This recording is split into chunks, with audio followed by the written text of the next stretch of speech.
actually not looking at the UK, but looking at other countries and thinking about what other countries should be doing to try and fight corruption and build up integrity.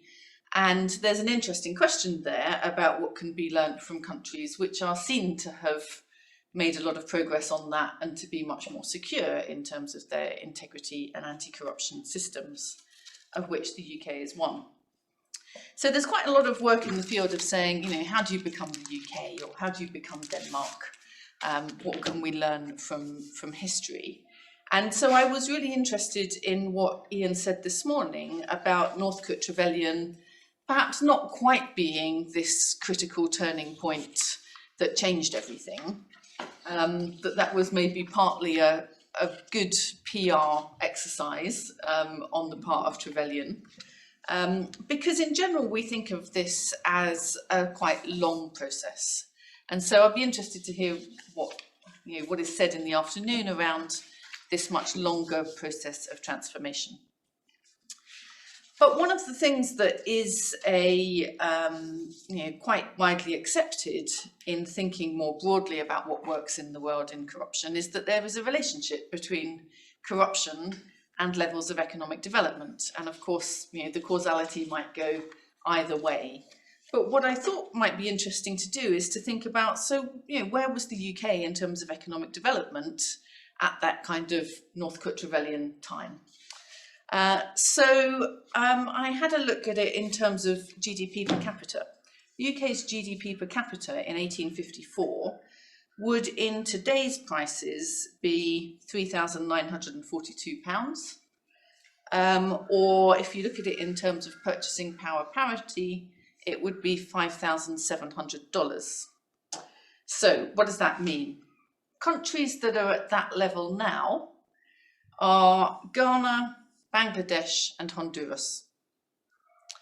So I think that's quite an interesting perspective in terms of thinking about, okay, so what does this mean in terms of development? One question we might have then is, will it take 100 years for Ghana, Bangladesh and Honduras to get to a stage where, as Miles suggested in fact this morning, by the 1950s, Britain had a fairly secure sense of the civil service being about public service. So do Ghana and Honduras and Bangladesh have to think that they need 100 years to get there? Is there a possibility that they might be able to leapfrog that process by learning from countries that are further along, if we see it as further along, notwithstanding all the weaknesses in the UK system? But it does seem that there's a potential there for leapfrogging and learning for experience. On the other hand, maybe the challenge is harder for them than it was for the UK. And I think, part of that could be around the size of government. So if you look at UK government spending as a percentage of GDP in 1854, it's less than 10%. Look at the size of Ghana's government now in the same measure, 21%, Bangladesh 15%, Honduras 26%. So if we're thinking about corruption as people in government having opportunities to seek rents, or if we're thinking about it in terms of processes of capturing the state, there's an awful lot more state to capture and rent to seek than there was for Britain in 1854. So that's just to raise a question really about whether that might make things more difficult now. But I also just wanted finally to pick up on the empire theme, which I think we're also going to be discussing in the afternoon sessions. I was very interested to read in Mark Knight's book recently around the role of the East India Company, actually in terms of noticing fraud and corruption and conflict of interest issues, and that being a source of demand for integrity and anti-corruption standards and a sense of impartiality. And I thought that was quite a good reminder that, on the one hand, that sort of public-private divide that we think is really core to anti-corruption today was not always there, which again was very evident in Mars's talk this morning. But it's also a good reminder that anti-corruption work can be driven by concerns about efficiency rather than just about accountability. And actually, in some other work that I've done around procurement reform in lower income African countries, that's also what we see, that the driver is typically efficiency, not accountability. And so I just sort of wanted to bring that up and bear that in mind as we hear in the afternoon about the experience of what has happened in public service in the period we're looking at. I think that what's important to think about is not just the technical aspect of reform, but also the politics of it and what advocacy messages were the critical ones that changed things. So that's all from me. I'm going to hand over to Ian, who's going to chair the afternoon sessions. Lovely. Thank you very much, Liz. The recent collection put together by Ronald Kreutzer of Vrije University in Amsterdam on colonial corruption, which is the only significant collection to look at corruption and colonialism, finishes with a very interesting reflection on the state of corruption studies at the moment, and comments that the idea that Western states lecture developing countries on how to improve their qualities of governance would have made Cecil Rhodes very happy. This idea that somehow the West has moral and governance superiority, which they lead to others. And I would argue that that is a consequence of the myth of disinterested imperial governance that was perpetuated by many former imperial administrators who wrote books which effectively promulgated the myth of the white man's burden. I remember reading some of these myself at school. And then I, of course, like every good schoolboy, I read George Orwell. George Orwell, of course, was a public servant serving in the police force of Burma. And of course, what was his judgment that led him from the governance of Burma to fighting for the Republic in the Spanish Civil War? Quite a journey for an Eton schoolboy. And it was this: the Indian Empire is a despotism. It may sometimes be benevolent, but theft is its final object.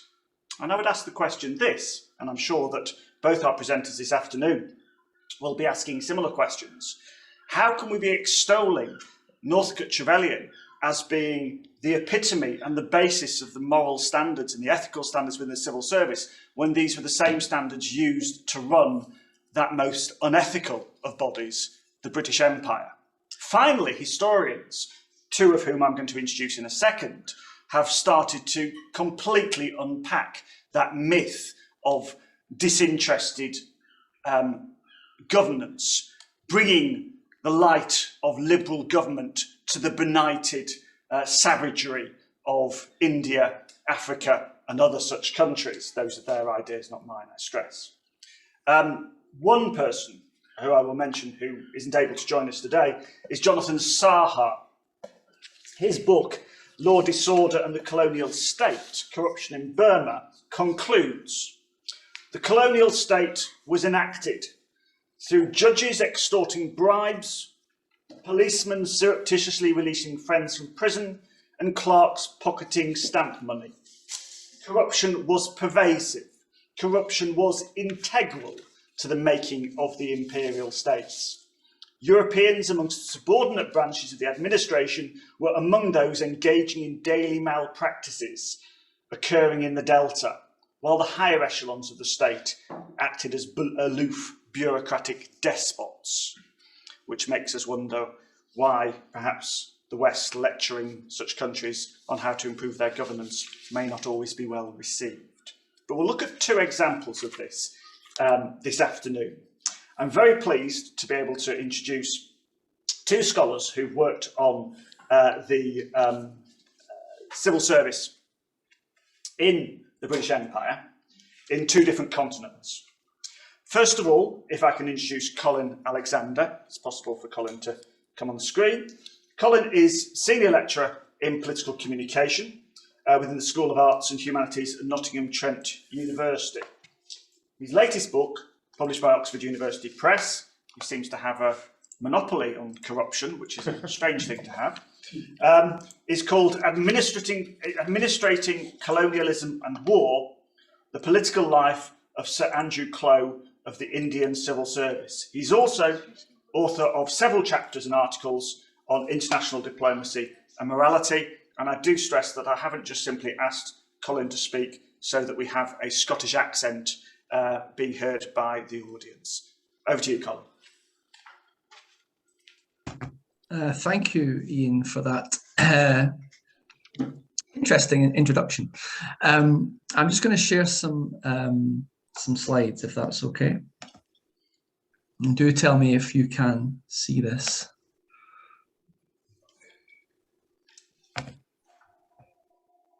Okay, hopefully my screen is... Yeah, you can see. Yeah, yeah, wonderful. Okay. I think the first thing to say is apologies for not being here, not being with you in person. I'm on a family holiday in the Yorkshire Dales at the moment, and it was booked before Ian invited me to come here. So apologies for not being there. The other apology I have to make is that I didn't think to pack a shirt when I came up here, and so I am simply in a. This T-shirt is the smartest thing that I have for a holiday in Yorkshire. It's good enough for Zelensky. It's good enough for you, Colin. Right. Thank you very much. Okay. I guess what I'm going to do is just talk to you a bit about my research looking at the Indian Civil Service and what you do with it in terms of its applicability to this conference. I guess people are attending with different agendas and different interests. So I'll just kind of work through my research, and I'll try and sort of make reference to a few of the things that I think will be of interest to you. And I caught the end of the previous speaker, and I think what I'm going to say perhaps works quite well in terms of moving the discussion on.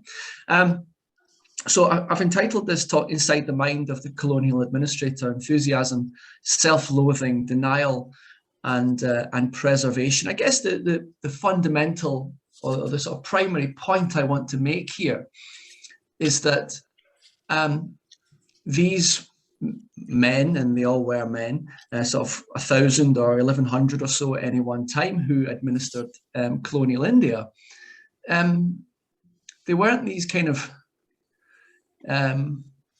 what's the word for it? Sort of diplomatic characters who didn't have any personality of their own, and perhaps constitutional theory sort of it tells us that these are just executioners of task, but really they're not. And my research has looked at the late colonial period, so really the interwar years through to the end of colonial rule in India in 1947. And in particular, I've looked at a few of the key civil servants who were there. The book that Ian mentioned, which is, I can move through to it, this one, Administering Colonialism and War, The Political Life of Sir Andrew Clow of the Indian Civil Service. Clow joined the civil service in 1912 and reaches the 35-year retirement ceiling in 1947, in May 1947. So he's just a few months short of the of Indian independence, and he begins as an executive within the Labour Bureau and ends up as the governor of Assam in the northeast of India, where the very much the key issue is around the war effort from 1942 to 1945, and also the Bengal famine of 1942-43. So he's very much in the midst of it. He's also the Minister for Communications in the late 30s and early 40s as well. So was in charge of propaganda in India. And this is one of the reasons why I was particularly interested in him. I was also interested in him because he is my great uncle as well on my mother's side. My mother's maiden name is Klow, which is originally a Dutch name from the Huguenots. So I guess today I'll talk you through a little bit about ICS, some of the sort of theories of the ICS, and a bit about colonial theory, and then I can talk to you a bit more about the specifics of Andrew Clow as really sort of epitomising quite a few of the issues that I think are arising in the conference today. When it comes to the ICS, and when it comes to this aspect of colonial administration more broadly, one of my main motives for research was Clive Dewey's work of 1993. And in it, he says that in constitutional theories, civilians had no discretion, no initiative. They simply implemented policies approved by the authorities at home, a clear-cut chain of command resting on rigorous systems of reporting, linked the humblest griffin to the House of Commons. And within this book, Dewey doesn't really explore that much further. And he also talks about these two sort of camps of Indian civil servant, and particularly the ones he's focusing on here, the ones who are rather sympathetic to the Indian cause and sympathetic to the colonial usurpation or exploitation. And he talks about them as being within what he calls the gospel of uplift and the cult of friendship. And I felt as though perhaps Andrew Clow didn't really fit either category. He does fit them a bit, but not quite as much as as I would like. What Dewey also says when it comes to the ICS is, well, I'll read you the quote from page 5. Contemporaries steeped in the Republic compared the ICS with Plato's guardians. They constituted a ruling class, a class apart. They were hardworking in a debilitating climate, incorruptible in a society riddled with bribery, celibate until middle age in a subcontinent which married at puberty. Above all, they were intellectuals, yet they pretended to be men of action to escape the stigma attached to cleverness by the late Victorian middle class. No one in Anglo-India wanted to be labelled an impractical theorist. And again, when I read this, I thought, well, that doesn't really quite fit with, if you trace the history, the social history of particular civil servants, you will see that, well, they weren't incorruptible, and there was all manner of debauchery that went on. So they certainly weren't celibate either, although, clearly some were. So again, it's just that feeling of grouping them together into this make-believe. And I just didn't really feel that fitted too well. And again, I say that kind of motivated the research to move forward. That said, one of the obituaries to my great uncle read the following: a man of quiet and unassuming personality, but of ready wit. Sir Andrew endeared himself to those who he came into more intimate contact. And that probably is the fairest reflection upon him, in that he was a quiet man. He was quite unassuming. He was quite small and slight in stature. But he, if I've been through his diary and his other belongings, he was a man of great writing talent, in terms of creative writing talent, a poet, and was a rigorous keeper of diary as well, a personal diary. So those sources have been very important to me in terms of trying to develop the book that I subsequently wrote on him, and also just really trying to map into this idea of the civil servant as sort of not lacking in personality, perhaps, and not having an independence of thought. So in terms of colonial theory, my preferred and perhaps quite simple way of thinking about this is that colonial power, well, I take Albert Memmi's argument here from the colonizer and the colonized, is to say that colonial power requires the establishment of identities through both word and deed, which implicitly and explicitly mold the colonizer and the colonized into their roles as slave and master. And this is something which I think Ian was just talking about when he was talking about George Orwell there. If you read Shooting an Elephant, the essay by Orwell, which talks about his time as a policeman in Burma, you see that kind of that role of the policeman in Burma being very much say based on a power structure. And you see that, and I think that's one of the most interesting parts of this, is the power structure behind it. The other thing to say is that from communications theory is that colonialism, like all government diplomatic practices, they use the available mass communications technologies, and these form a key part of the process that essentially keeps power at keeps the status quo within the power structure, and is used as necessary in order to keep essentially one group empowered and the other group lacking in power. So it's about sort of denial of the means of communication. And if we look at something like the Indian Mutiny of 1857, you see that there is an imbalance within the communication, particularly access to the telegraph. Equally, if you move into the 20s and the 30s, the concern is around access to radio, and particularly around the Congress movement's access to radio.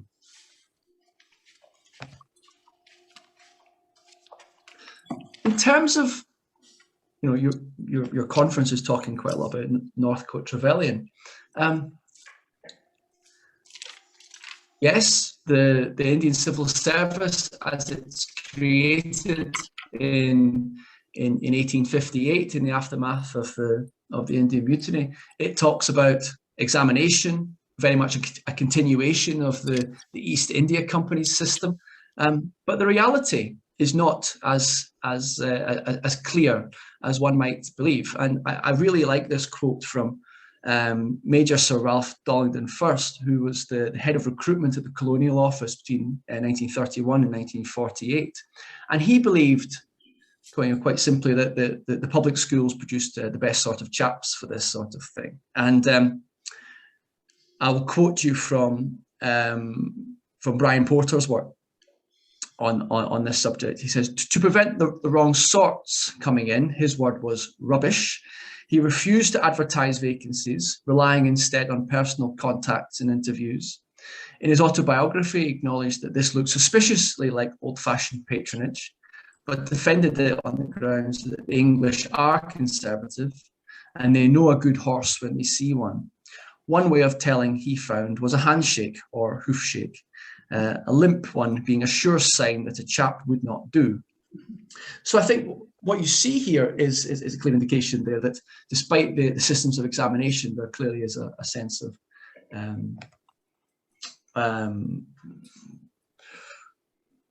privileging of some and not of others. And I guess that this sort of, this photo quite epitomizes that aspect that I was talking about. Andrew Clow, my great uncle, is seated second from the left.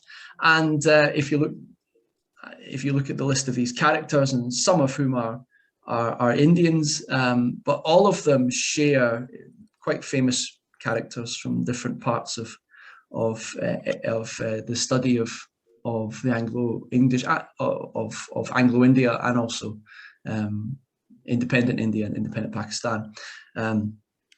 All of these people are quite similar, I guess, in their worldview, in terms of their advocacy of the world as they see it. I'll also share with you this picture of Andrew Clow, who's youngish at the time. This is 1917, and this is one of my favourite photos of him. I think it really epitomizes the divide between the colonizer and the colonized, in the sense of, here we have Clow, shirt, tie, etc., and his great friend Roderick MacLeod to the right, and then you have the colonized behind them. And I like this picture at a cultural and a linguistic level as well, in terms of the concept of the word mugger this being a mugger crocodile that they've shot on the banks of the Indus River, and the word and the way in which the word mugger moves into English, the English language, to reflect street crime, particularly street crime associated with the black community. And it's quite interesting just the way in which language sort of transfers to other parts of the world, and more generally just the way in which a lot of words that were Anglo-Indian words migrated their way to the UK, both during the colonial period and after. As I said before, Clow was very much involved in, as Minister of Communications, Minister for Propaganda, and in the lead up to the Second World War, you see the introduction of radio broadcasting services within India and in Indian languages as well. So the early broadcasts from the BBC, from the Empire Service in beginning in 1932 are in English, but the ICS sees, well, in fact, the India office saw the need to broadcast to Indians in their local languages, and the ICS is extremely resistant to this. Again, perhaps that shows the differentiation between the extent to which they are prepared to execute upon certain commands. Was part of my book's research looked at the relationship between Clow in the centre here and Lionel Fielden, who was sent by the BBC to India in 1935 to launch the All India Radio. And this is important because Clow is, as I'll show you in a minute, a deeply conservative, very religious man, and Fielden is a sort of liberal lefty, openly gay, smokes opium, tries things out when he's in India, very much kind of embraces culture when he's there, and Clow finds this deeply troubling that somebody would do something like this. And I found this rather long, but I'll read it out to you, quote from Fielden's autobiography. And he says, but the third Minister for Communications, Sir Andrew Clow, was far and away the worst of the three, as far as I was concerned.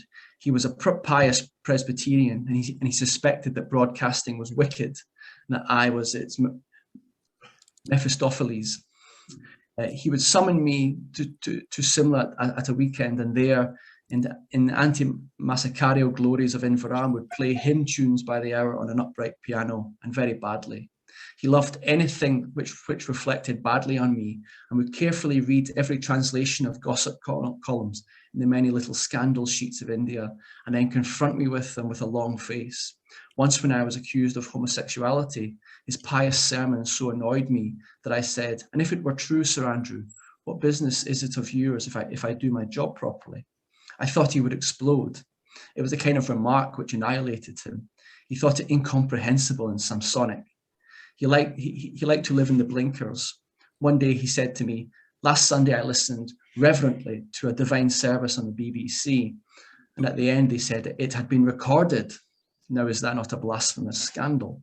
And you see these two men having this sort of ding-dong battle for 4 years until Fielden is sent back to London in quite bad health. I think he's had malaria a couple of times, and he's addicted to opium. And you can even see in that photo from the previous slide how emaciated he is at the time.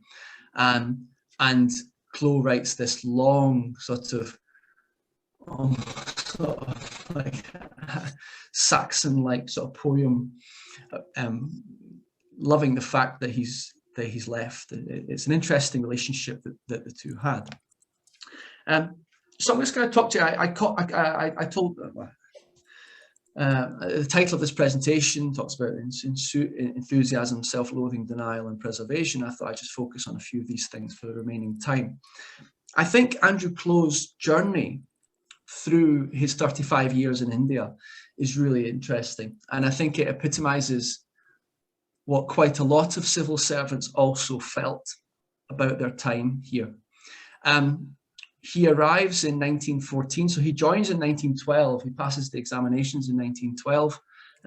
He's first in his class in the political economy exam, and he takes, I think they have to build up credits, and it takes several others, but he excelled, certainly. He was way ahead of his class in the political economy aspect, hence why I think he went into the Labour Bureau. And he's unmarried at this time, and writes many a letter to his mother. And this one I thought was quite interesting. Essentially, what I'm saying here is that he's so fascinated by Indian culture, and most of his letters concern this happened and that happened, and there's these types of people and this type of people, and I've been up here, I've been down there. A real enthusiasm. And the point I'm making here is that as time moves on, the people become invisible to him. And he doesn't, but by the time we get to even into the 1920s, 1930s, he's not, he barely ever mentions an Indian person. He only really mentions other administrators. You know, he talks about when he went to the Willingdon Club in Bombay, which is this place where the civil servants and other kind of merchants hung out, but it doesn't really talk about the specifics of any Indians. So I really like this little drawing that he did in one of his letters. And next to it, he says, everyone smokes. The cultivator starts his day by sitting around a bubbly or hookah which bubbles, of which the spout is passed around from mouth to mouth, and he frequently carries it about with him. It's not as big as I've drawn it. Everywhere you see men with their bubblies, at the railway station, outside court, in the fields, and it appears to give enormous satisfaction, though the tobacco is filthy stuff. And this is the sort of thing that he's writing about. He's just talking about the various experiences that he's having. He also talks about being mugged at one point, or he has his camera stolen from him at knife point. I think he talks about that as well.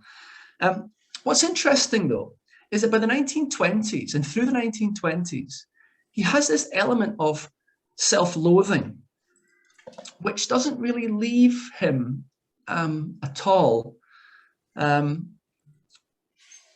When he gets leave in 1921, he goes back to Scotland, and he writes to his friend Roderick MacLeod, who's on who was in the photo with the crocodile, and he says, "As for me, as time goes on, I feel strangely dissatisfied with it all.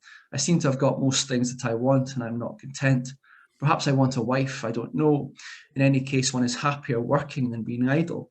And he in his diaries, he really focuses on the extent to which he is becoming aware of the extent to which he is a usurper, and the extent to which the colonial experience is, well, in the 1920s is being derailed anyway, but it's also derailing for him within his moral consciousness at the time. And interestingly, I put in this quote from his diary from 1947 as he's preparing to leave India. And he's very much reflecting upon his time on the subcontinent. And he is of great loathing of himself. And I think he's really struggling emotionally to fathom that his life of 35 years has been as a usurper. And I thought this was quite poignant. He says, "I find it easier to think of God loving me than of Christ loving me. The holiness of Christ is that of God, but I find it so difficult to believe that a man like Jesus would have had any liking for me or regard me as worthwhile." So that sense of sort of self-loathing, that sense of concern. I put this in as well, just because you might want to know what happened about what MacLeod's advice was on getting a wife. I found this quite interesting. He says, "Well, good luck and see and choose a nice one. Remember that the one thing that really matters is character. Good looks, a little money, and a suitable age are all points, but insignificant points compared with character. I never yet knew an unhappy marriage where both sides had true character, and one half is already satisfied. I'm only sorry that if you're not married in India, I'm not likely to be there as best man." That has no relevance to the topic. I just thought you might like to know what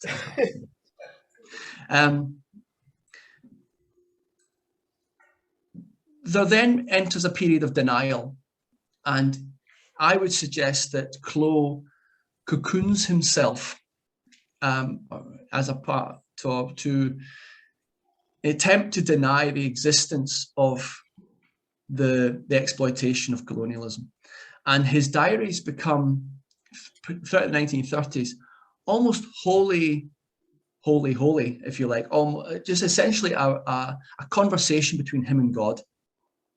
And he doesn't really talk about politics in them. He doesn't talk about political issues. He doesn't talk about his feelings.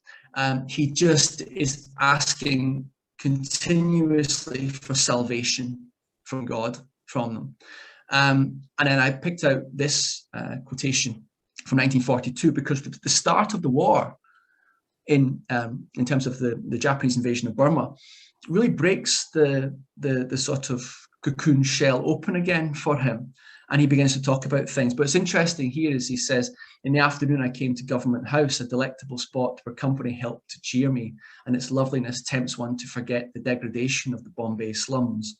So again, you see this kind of emphasis upon him being readily aware but attempting to deny it to himself. Final thing I'll talk to you about then is preservation. And if my research extended to Clow's life after he returns from India in 1947. He dies in 1957. But he spends that 10 years, he's the chairman of what is the newly post-war established Scottish Gas Board.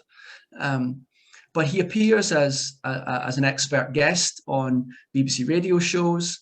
He's an invited speaker at different dinners and conferences and things like that.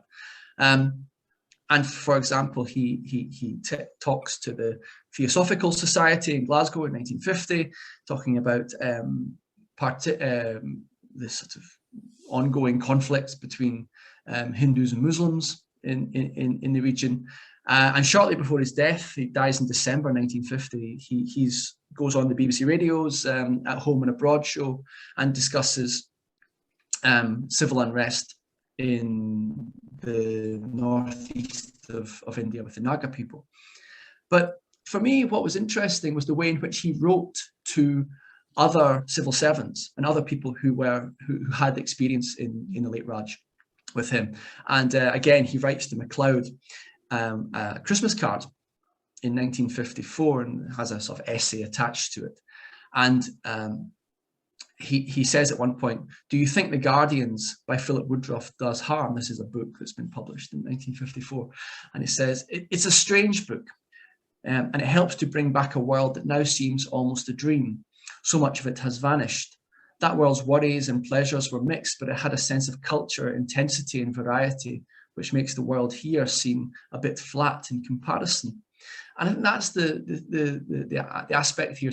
Despite his own misgivings and despite his own denials and despite his own self-loathing of his experience, he is deeply conservative, both of his own legacy, but also the legacy of the British in that. So there's a difference here between his public utterances and his private reflections upon that experience.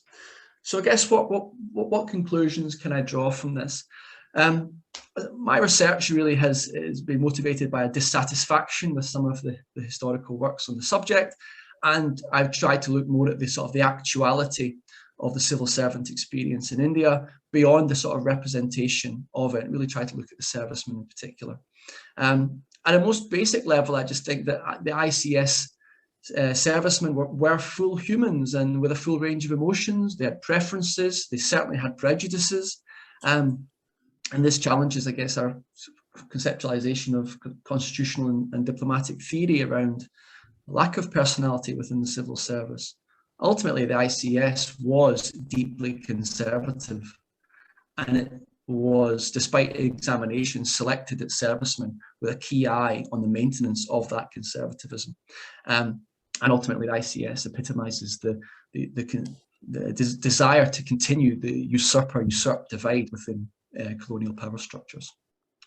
Thank you. I'll stop there. Thank you very much. Thank you. Okay, so two things strike me straight away there, Colin, but we'll take some questions at the end. The first is, of course, the difference between those who served and those who didn't serve and the self-perception, but also that question of the movement from engagement through self-loathing through to denial. I found that a very interesting journey that he went on, and it reminded me of this when I was reading your book, which was a quote from Richard Casey, the governor of Bengal, which I'm sure you know, which is his comment on how much the British had genuinely achieved for India, because of course you mentioned the Guardian's book, which is that great defence of the imperial mission that I mentioned at the start. And this was his comment arriving in 1944. Bengal, which of course in the 18th century was one of the richest places in the world when Britain arrived, this is after nearly 200 years of British rule. Bengal has, practically speaking, no irrigation or drainage, a medieval system of agriculture, no roads, no education, no cottage industries, completely inadequate hospitals, no adequate machinery to cope with distress, and there are not even plans to make good these deficiencies. Funnily enough, you don't find that quoted in the Daily Telegraph very often. Anyway, I'm very pleased to now move to a different part of the empire, because of course you might argue that perhaps the Indian experience was unique. India, of course, was in many ways seen as the pinnacle of the empire. So let's look at a different experience. And I'm very pleased to introduce Dr. Stephen Pearce. I don't know if Ben's able to allow Stephen to come on to present. And Stephen teaches African history at the, well, it's fairly obvious where he teaches African history. There's a great deal of northern civic pride in that image, which I do recognise. Wrong side of the Pennines, but I still appreciate it. I'm sure that Stuart does as well. He teaches African history at the University of Manchester and is senior editor for Africa of Comparative Studies in South Asia, African and the Middle East. And of course, that comparative element that we're keeping talking about chronologically, geographically, I think is a very important thing that we're bringing out in this conference. He's published extensively on issues of law, politics, governance, colonialism and gender, mainly in northern Nigeria. And he's currently working on two book projects. One is a cultural history of corruption in Africa, and another a study of the politics of Islamic criminal law in colonial northern Nigeria. And his paper today is titled Poison and Typewriters, Framing Government Malpractice in Colonial Northern Nigeria. Very pleased to welcome you, Steve. Well, thank you very much. Now, can I show my slides via screen share, or do you have them? Should be able to do so, Stephen. Let's try. Okay. Where is it? Mastering lots of different types of presentation software has been the challenge, hasn't it? Bottom of the screen, green button. Yes, no, it's I'm looking at for the window that is my presentation in my menu. It's open but not. Oh dear, why is this not? I mean, I've got PowerPoint open. It ought to have pulled through.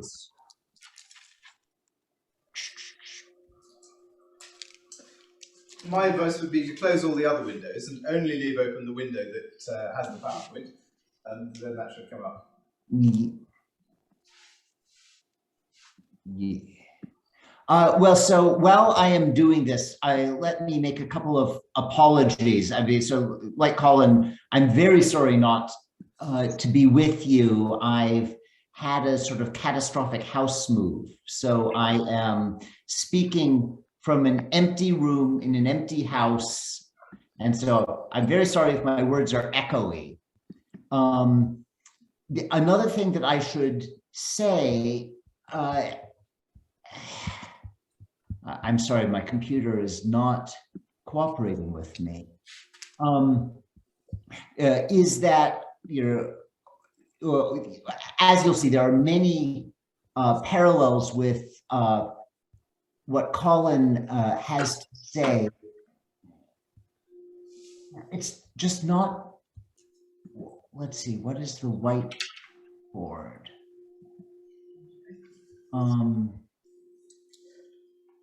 Close all the other windows. Yes, here we are. is no, but that's not my presentation. Let's see. You've got a copy of my presentation, don't you? Yep. Maybe we can get it that way. Yeah, might be better. You can just be do your Chris Whitty impersonation and just shout "next screen, please." Just very hard to get that one. Right.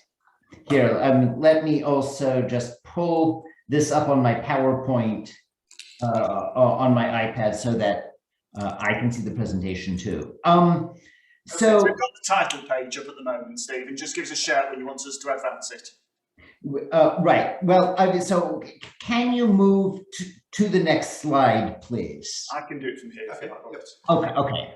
I was just going to say, make it slideshow. So, I'm talking here about northern Nigeria, which is the areas of the contemporary country of Nigeria north of the Niger and the Benue rivers. So the black part on this map is the areas of northern Nigeria that are inhabited by people who speak Hausa as a first language. This is one of the sort of most powerful and core areas of this region. It also is the territory of an empire known as the Sokoto Caliphate, which ruled the region beginning with a jihad that took place at the beginning of the 19th century. And then in the more easterly areas, the ancient Borno Empire, which arose in the latter part of the first millennium of the Common Era. These two major empires and the sort of territories inhabited by sort of smaller and smaller ethnic groups, many of which did not have a tradition of state organization. All of these territories were incorporated into the British Empire in the aftermath of the Conference of Berlin in 1884-85. Initially, they were brought under a very loose protectorate administered by a chartered company, the Royal Niger Company. As the French and Germans became more active in the region at the turn of the century, the British government became worried that they were going to lose out to their European rivals. So they revoked the RNC's charter and sort of acquired the territory themselves. So they proclaimed a sort of crown protectorate over northern Nigeria in 1900. That protectorate was then merged with the then protectorate of southern Nigeria in 1914 to create the territory that exists as the Federal Republic of Nigeria today. Could we move to the next slide, please? Yeah. One of the ironies of colonialism in northern Nigeria was that direct rule was really established in order to keep the French and the Germans out, and also because the first High Commissioner of northern Nigeria, the famous Sir Frederick Lugard, later Lord Lugard, was determined to make a name for himself. So he annexed most of the component emirates of the Sokoto Caliphate against direct orders for London. There was very little convertible currency to support an administration over the emirates of the Sokoto Caliphate and Borno. And so, sort of making a virtue of fiscal necessity, Lugard created a quite extreme form of the sort of well-established imperial technique of ruling empires through indigenous authorities. So there was a absolutely skeletal administration of British political officers. In 1907, there were 9 in post across the entire territory of northern Nigeria. So it really is very thin.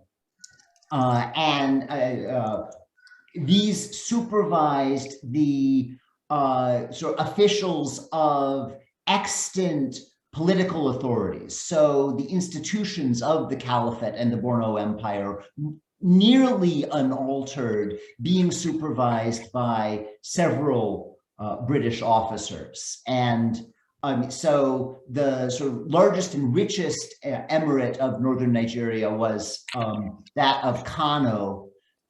Kano was lumped together with a number of smaller emirates to make a Kano province, which was overseen by 1 British resident, and then he was supported in that by district officers who oversaw other major emirates in the province.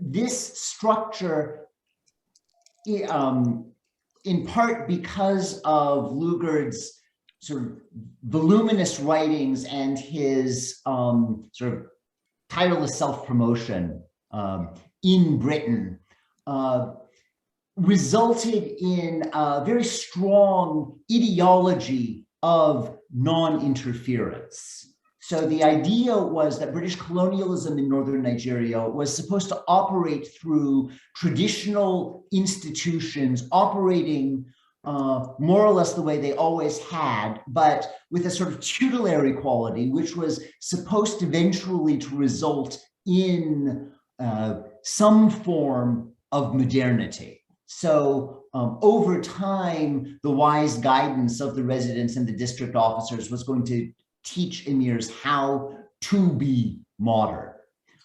Sort of doing this properly, that is, meeting the approval of more senior officials in the colonial administration, doing that constituted indirect rule. Bad people who interfered too much were accused of being direct rulers. However, across the board, there were wide-ranging changes which created a set of political challenges for African authorities. So, whereas in the pre-colonial period, officials supported themselves through retaining portions of taxes that were collected, in the colonial period, they were very quickly put on salaries, and these salaries tended to be too low to allow senior officials especially to observe the obligations that any important person had to fulfill. So not having access to adequate income meant that people were actually unable to perform the duties of the offices they were supposed to be fulfilling. There was a wide-ranging reorganization of the tax system, and there was also a reorganization of territorial administration so that senior administrators were placed as sort of administrators for contiguous districts, which had the effect then of placing cash-starved officials in immediate and direct contact with people whose taxes they were then tasked with administering. All in all, this was a recipe for creating widespread, systematic corruption. That is to say, officials were more or less propelled into acts like demanding bribes, embezzling money, interfering with court cases to their own ends, so et cetera, et cetera. The British system created omnipresent political corruptions. In fact, it was so omnipresent, the colonial administration did not systematically attempt to wipe it out. They would have needed to depose almost every official at every level of the government, and then they would have needed to keep on doing that. The incentives and the imperatives of the colonial system of government made corruption inevitable. So the system that emerged, gradually emerging both from this sort of structural dictation of corruption and the strictures of indirect rule that made a virtue of at least overt non-interference, meant that the adjudication of corruption, that is, investigations into political malpractice and the prosecution of offending officials, was a way of getting rid of officials who were politically vulnerable for other reasons.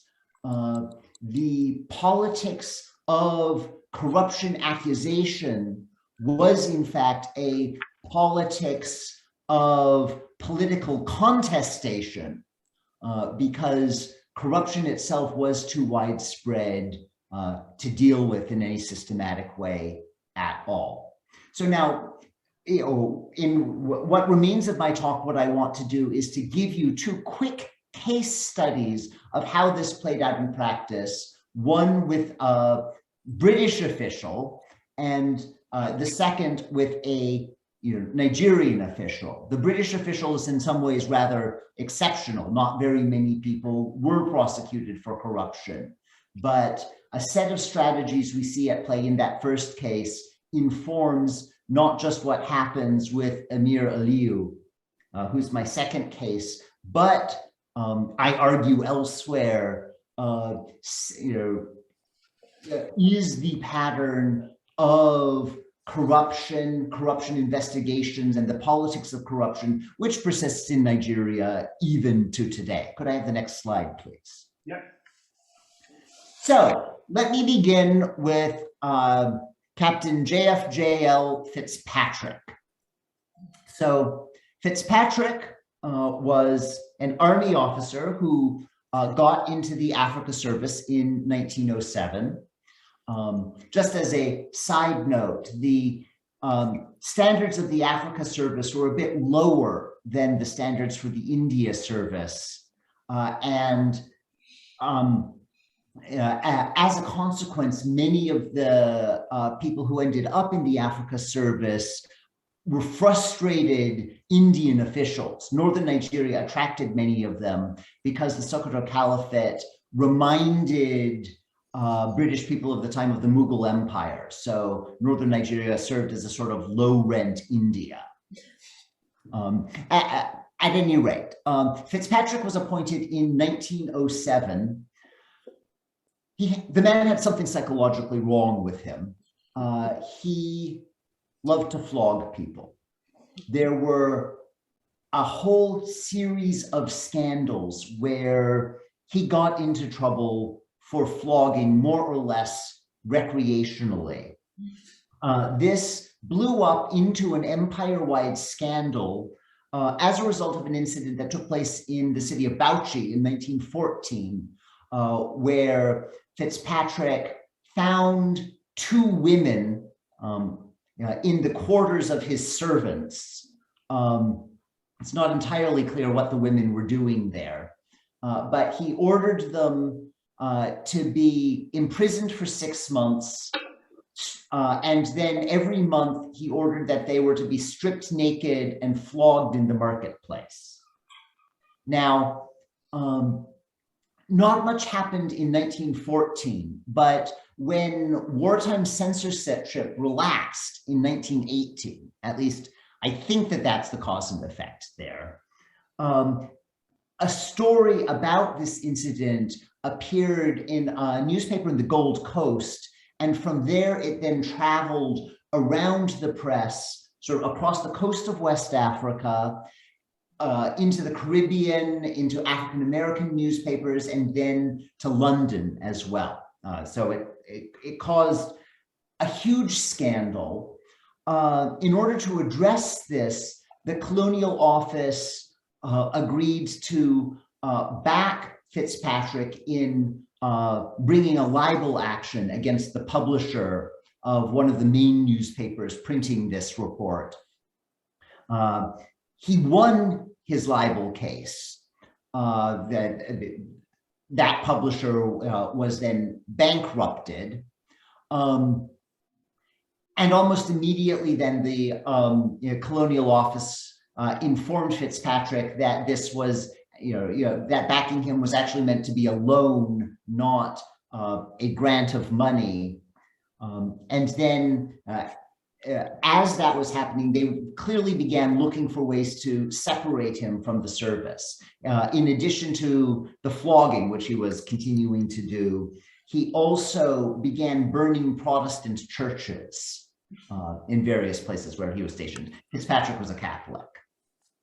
So he was very, he was quite a liability, but they were stuck with him until in 1923, he was charged with misconduct around a typewriter. The charge was, in fact, that he had, rather than procuring the typewriter properly, he had bought one from a crony of his at inflated prices, and then he mishandled the paperwork to make it look as if it was African clerks who were responsible for this. So he was forced to retire on a reduced pension in 1924. And then he seems to have spent the rest of his life writing 25, 35-page letters to the Colonial Office, retailing all of the scandals that were going on in the Northern Nigerian service. So that is the case of Captain Fitzpatrick. Can I have the next slide, please? Yeah.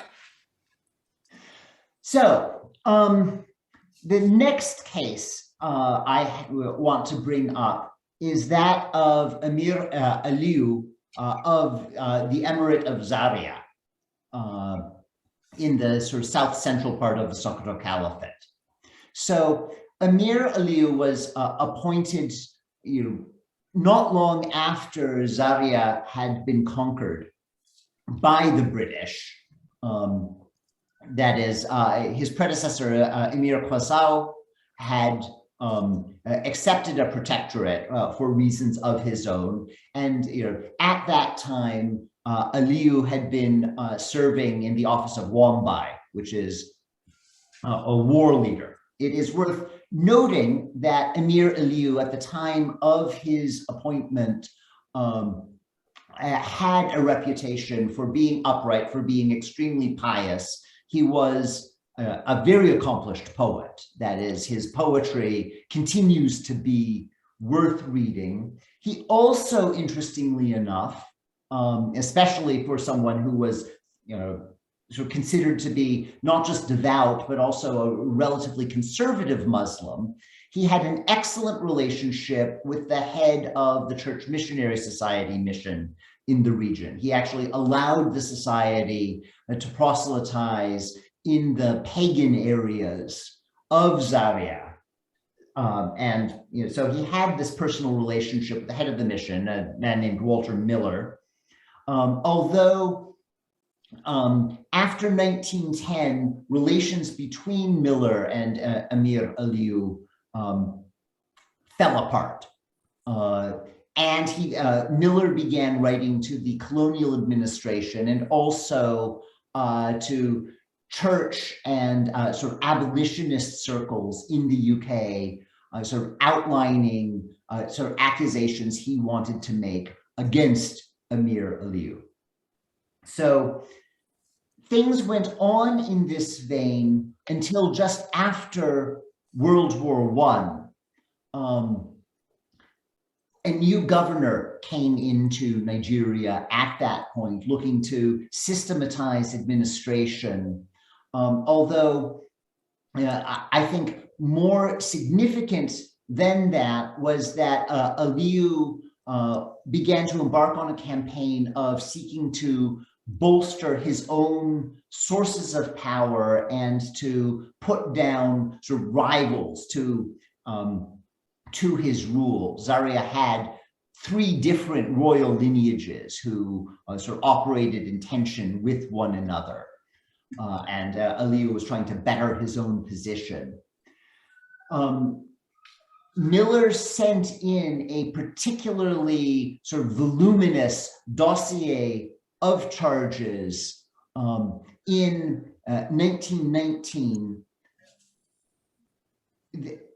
The attempts to investigate those charges, Aliyu received with sort of very little his attitude was quite unconciliatory, and this did not go down well. The sort of acting resident of the province, Captain Bing Hall, got sick.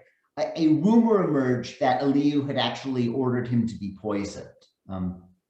There doesn't seem to be any particular evidence this was true, but all of these charges were ultimately then upheld, again, I think largely because Aliyu had sort of established himself to the minds of senior colonial officials as being sort of unacceptable and sort of less preferable than an alternative candidate.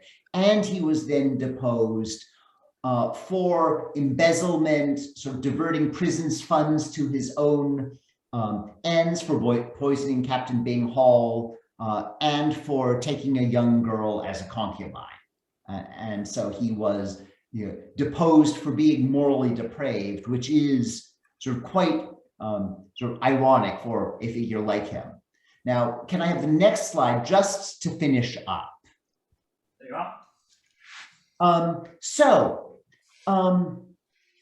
I'm talking about a period that is really quite early in Northern Nigerian colonialism. It was established in the first years of the 20th century. So we're only talking 15, 20 years into that experiment.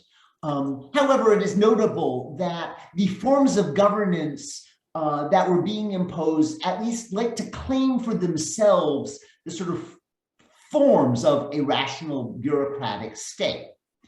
However, the sort of superimposition of these government structures on well-established systems of indigenous rule sort of created the conditions for not just corruption of a sort which was familiar from the Britain of the time, but for a kind of all-pervasive set of practices which was unlike Britain and also unlike 19th century Northern Nigeria.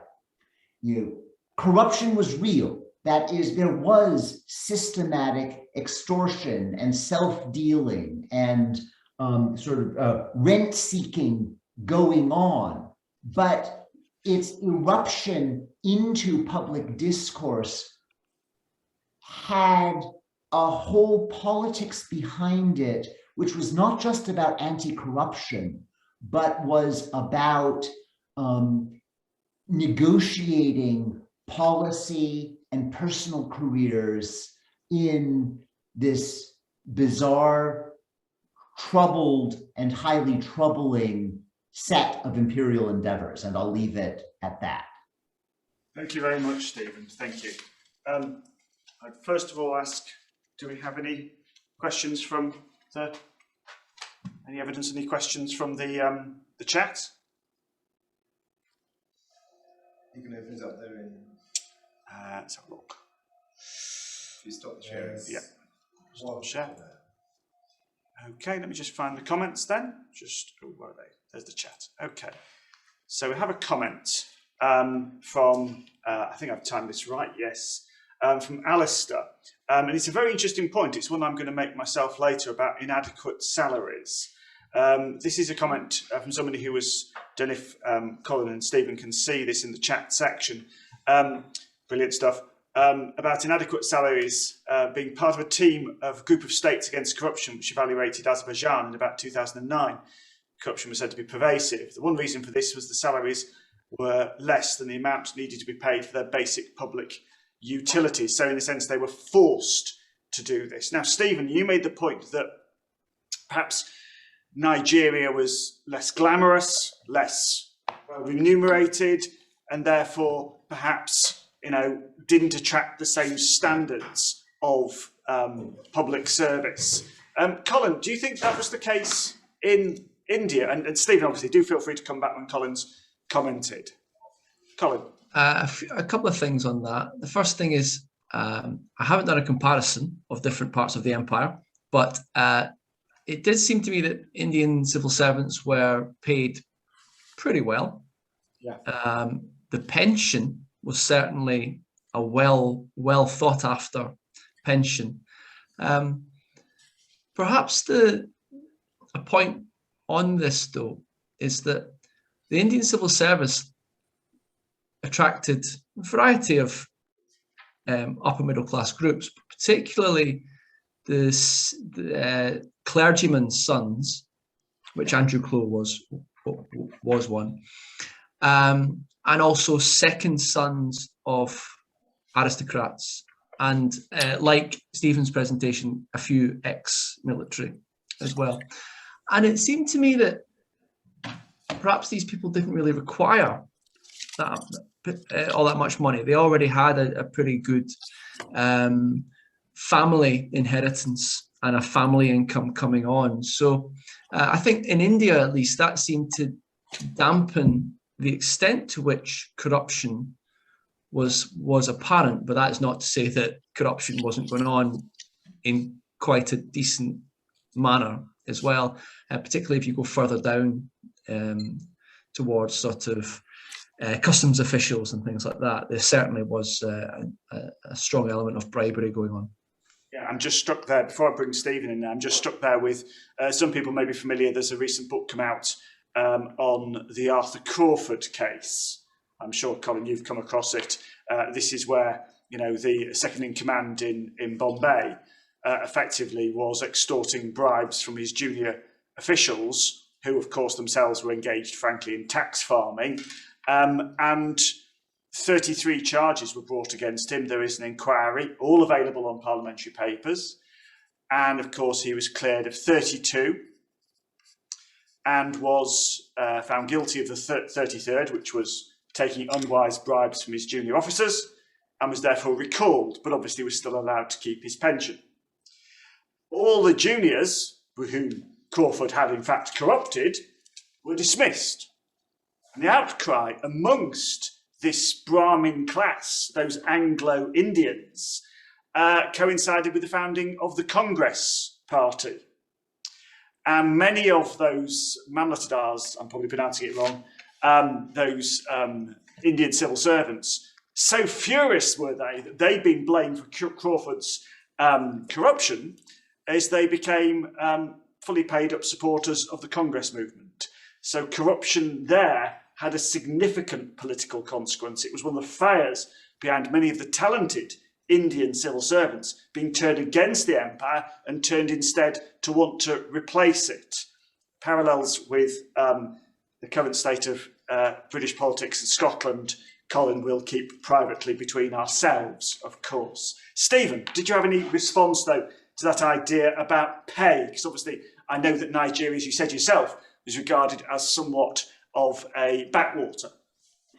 Yes, well, compared to India, that is, compared to other African colonies, it was certainly a desirable one. But I think that there are a couple of things to be said. There was a gap between junior officers and senior officers. So conditions were quite miserable for the most junior people, and the ones who seem to, this is not something I've looked at systematically, but it has struck me that the ones who stuck it out seem to have been the ones who were coming from family money.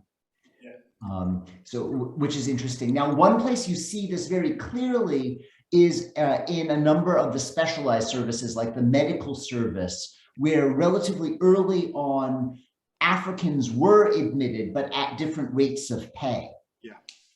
And you certainly see more accusations against African officials for engaging in corruption, although it's not entirely clear to me whether that's because they were doing it more or whether it's because they were more politically vulnerable. Absolutely, Stephen. I think the idea of perhaps we saw that particularly in the case of Clow's, the idea of the colonies possibly as an area where if you wanted to make a fortune, possibly without much regard to ethics, the empire might be a good place, but also the idea of the empire being a zone of moral danger. We talk about zones of moral danger for policemen in the Victorian period. We're not talking about the police today, pity. But of course it's racetracks, brothels, and of course the pub. And I wonder whether or not we should re-encapsulate the British colony as an entire zone of moral danger for the public servant. Anyway, I'm conscious of Robert's eyes staring at me, so we do need to have a break. Can I ask everybody to thank Stephen and Colin for overcoming the technological issues and presenting 2 excellent papers. Thank you.